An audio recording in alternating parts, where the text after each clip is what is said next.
நீயா நானா பார்த்துடலாம் ஒரு கையின்னு இந்த சிறகு அவரை செடியை நான் விடவே இல்லைங்க.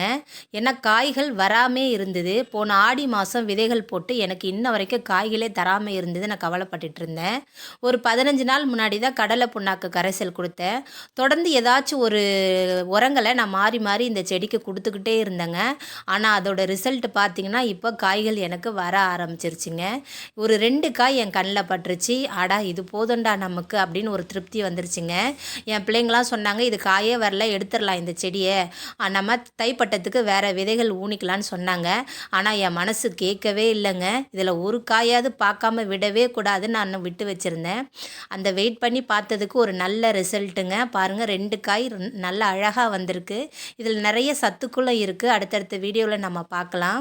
இந்த செடிக்கு நம்ம கரெக்டான உரங்களை கொடுத்தோம்னா அதுக்கு நம்ம திருப்பி நமக்கு ஒரு நல்ல பலனை கொடுக்குதுங்க. இயற்கையை நேசிப்போம். நன்றி.